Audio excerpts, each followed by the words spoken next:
I have run this number 3 times. Not because the math is complicated. It isn't. I ran it 3 times because every time the answer came out, I was certain I had slipped a 0 somewhere in the multiplication, 10,000 talents. That is the debt one man owed his king in a story Jesus told to answer a question about forgiveness. And when you take that number out of the ancient world and drop it into a modern metals market, it lands at just over $518 million. Now hold that in one hand and take this in the other. The same man, on the same day, walked out of that palace, found a co-worker who owed him something close to $780, and had him thrown into prison for it. I am going to prove both of those numbers to you. The weights, the metal, the price per ounce, the whole chain of arithmetic, out loud. But not yet, because a number without a unit behind it is just noise, and you would forget it before the end of this sentence. So we build it first. Before we do, one thing, and do it now, before you know the answer. It's more fun that way. In the comments, write down the number you would have guessed for that first debt. Not the small one, the big one. 10,000 talents converted honestly into today's money. Type your guess. I will come back to it at the end, and I want to see how close this room gets, because in my experience, almost everyone misses in the same direction. Now put yourself in the room. This is a royal court in the Eastern Mediterranean world, the kind of court that ran on ledgers and fear in roughly equal measure. Not a fantasy throne room, a working administration.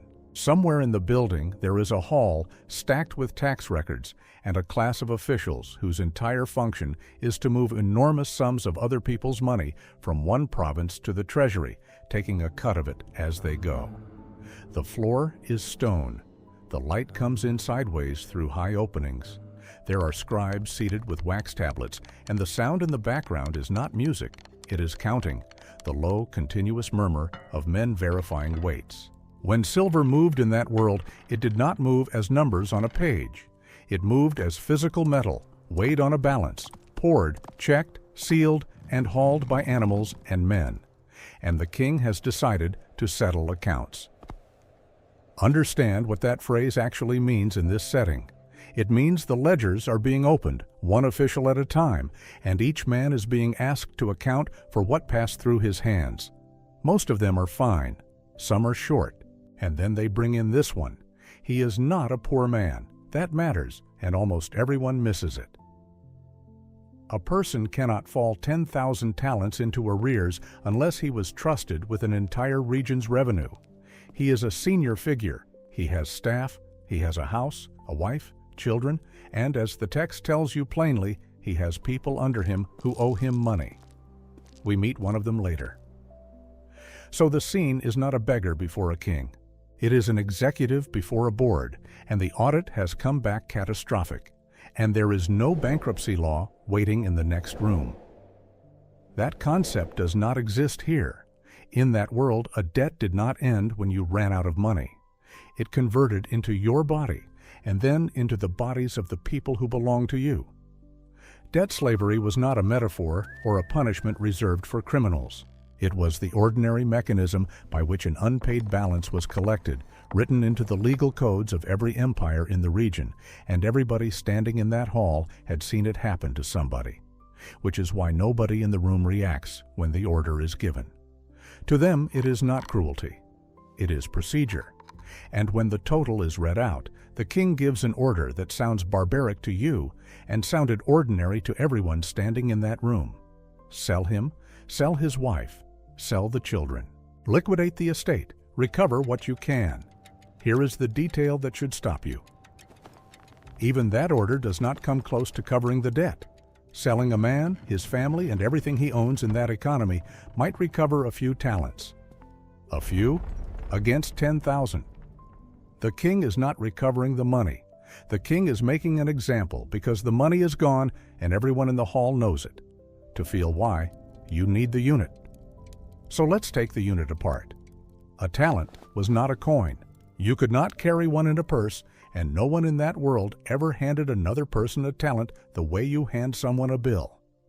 A talent was a weight, the largest unit of weight in the entire monetary system, the ceiling of the scale. and it was heavy. In the Greek system used across the New Testament world, 1 talent runs to roughly 26 kilograms of metal. That is about 57 pounds. Pick up a large suitcase, the kind the airline argues with you about. That is 1 talent. 1. Now, the other end of the scale. The everyday coin in that economy was the denarius, a small silver piece weighing about 3.9 grams, less than a modern nickel. And the denarius has a property that makes this entire video work. It was understood as 1 day's wage for an ordinary laborer. 1 denarius, 1 day of work, sunrise to sundown, in a field or on a wall. Between those two, the accountants of the ancient world used a fixed conversion. 1 talent was reckoned at 6,000 denarii, 6,000 days of a working man's life in 1 unit of weight. So already, before we touch a single price, you can see the shape of what is coming. The story does not say the man owed a large sum. It says he owed 10,000 of the largest unit that existed. And 10,000 in Greek is myrius, the highest number that language had a single word for. Past that, you were reduced to saying many. Jesus took the biggest number in the language and multiplied it by the biggest unit in the currency. That is not an estimate. That is deliberate. Which leaves one honest question before the arithmetic: gold or silver? The text does not say. It says talents. And when a talent appears in the context of a debt, of taxation, of provincial revenue, the standard reading is silver. That is what tribute and treasury accounting ran on. So silver is what this channel is going to defend, and silver is the number I'll put on screen.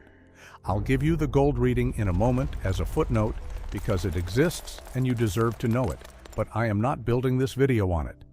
Now the math, follow me, it's 4 steps. Step 1.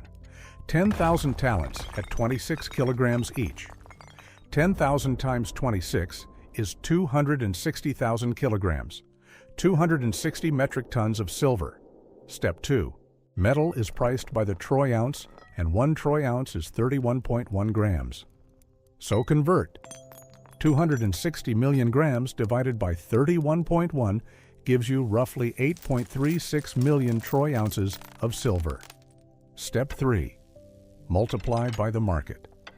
Based on the values of the day this video was posted, silver runs around $62 an ounce. Step 4. 8.36 million ounces times $62. $518 million.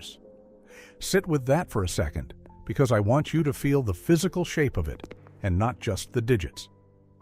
260 tons of silver is not a chest. It is not a vault. Loaded onto modern freight trucks, the big ones running at full legal capacity, you would need about 10 of them, and everyone would be riding at its limit. That is a convoy. That is a line of vehicles you would watch pass and lose count of. Put it against something you can price. $518 million is a full regional hospital built from bare ground, equipped, wired, staffed, and opened. It is a mile of urban subway tunnel drilled under a living city. It is the kind of figure that shows up when a professional sports franchise changes hands and the whole country talks about it for a week. That is what one civil servant owed on one afternoon. And the footnote I promised. If you read those talents as gold instead of silver, which the text does not support, but which you'll see other people do, the figure leaves the realm of anything comprehensible and lands north of $35 billion. I am telling you that so you know, I know. I am not using it because I would rather hand you one number I can defend than a range that sounds bigger and means less. 260 tons. Think about everything that has passed through your hands so far. Every paycheck, every sale, every dollar you have ever touched and moved along.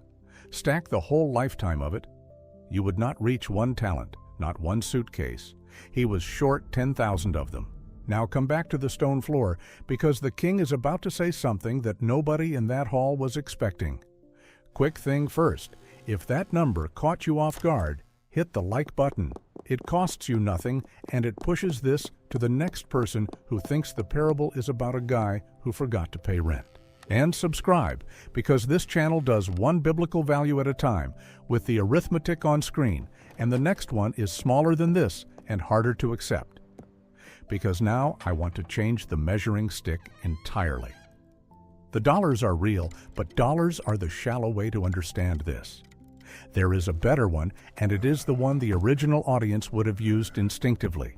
Go back to the denarius. 1 denarius, 1 day of work, 10,000 talents at 6,000 denarii per talent is 60 million denarii, 60 million days, not $60 million, 60 million days of a human being's labor. Divide that by 365 and don't take out weekends. Don't take out rest days. Don't take out sickness or holidays or old age. Assume this man works every single day he is alive, without one break, from the day he is born. 164,000 years. That is the debt. Not large, not enormous. Structurally, mathematically, permanently outside the reach of a human lifespan.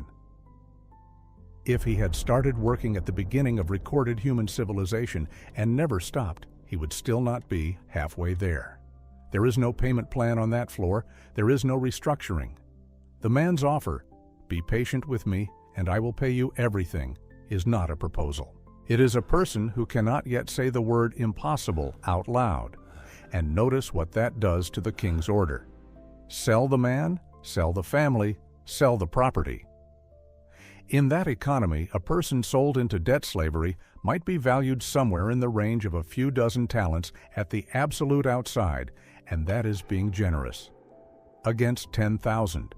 So the liquidation recovers, at best, a fraction of 1% of what is owed. The king knows that. The scribes writing it down know that. The order is not a collection strategy. It is what a man does when the number in front of him has stopped meaning anything, and there is nothing left to do but respond. And 164,000 years is a strange thing to hold in your head, so try it this way. Think of a debt so long that your children inherit it and their children inherit it, and 40 generations later, a family who never met you is still paying on a decision made by a stranger. Now understand that the parable's number is far past that by a factor you cannot picture. Hold that feeling and come back to the courtyard, because the man is walking out of the palace now, and what he does in the next 60 seconds is the entire reason Jesus told this story. Outside, he finds a colleague, someone at his level or below, and this man owes him 100 denarii, 100 days of work, about 3 months' wages. In metal, 390 grams of silver, less than a pound, something that fits in your closed hand, worth roughly $780 at the same market price we used a minute ago. Look at the ratio, and it will do the work for you. 60 million days against 100 days, 600,000 to 1. 10 truckloads of silver against a handful you could carry in a coat pocket, and he grabs him by the throat and has him locked up. Now, the honest part, and I will say it once and not repeat it. The precise weight of a talent varies between traditions and periods, and the price of silver moves every single day. Every figure in this video uses the market values from the day this video was posted, and the standard Greek talent weight. This is not a certified audit, and I am not going to pretend it is. It is the most defensible approximation available, and notice that it does not need to be exact to work. Move the talent weight, move the metal price, move it a lot. The debt is still beyond 100,000 years of labor. The gap is so wide that precision stops mattering, and that is exactly the point the story is making. Because here is what the numbers finally show you. That parable is not about money. It never was. The sums are chosen specifically so that money cannot be the subject. When Jesus wants to describe something with a price, he uses a price, a coin, a field, a pearl, a jar of perfume. Here, he uses a figure engineered to be unpayable, and then he sets a small, ordinary, entirely payable figure right next to it. You have probably had a debt that took your sleep, a notice you opened and read twice, not because you misread it, but because your brain refused it the first time. Everyone who has been an adult for more than a few years knows that specific silence in the chest. It is not really about the amount. It is the feeling of owing something you cannot produce. Now imagine someone with the authority to ruin you looking at that and saying, it's gone, not deferred, not restructured at a lower rate, erased as though the ledger page had never been written. The strange thing, and this is what the story is actually about, is that the man in the parable clearly did not believe it. Because a man who believed he had just been released from 164,000 years would not, 20 minutes later, be strangling somebody over 3 months of wages. He would be sitting on a step somewhere, unable to stand up.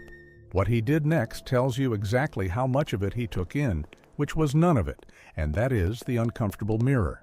Not, are you generous? The question underneath is quieter than that. What is still on your list? Because most of us are not walking around forgiving nothing. Most of us have forgiven plenty. We just keep 2 or 3 items back. The thing a family member said, the money someone never returned, the person who moved on while we were still standing in it. Small figures next to what we've been let off. 100 denarii in a hand that was just handed the world. This is the whole shape of what Christ did, told as an accounting problem, because Jesus knew that numbers get past our defenses in a way that sermons do not. Some debts are not paid down, they are absorbed by somebody else. And the only real evidence that you understood that happened to you is how fast you let go of the small ones. So here is my question, and I want the honest answer, not the correct one. Who is still on your list? Somebody just came to mind. Don't argue with the name that showed up. That's the one. Put it in the comments if you want. Or don't. Just don't pretend it wasn't there. And go back to your guess from the beginning of this video. $518 million, 60 million days, 164,000 years. Tell me in the replies how far off you were. The man who was forgiven a fortune jailed a neighbor over 3 months of wages. Somebody watching this needs that sentence today, and you already know who they are. Send it to them.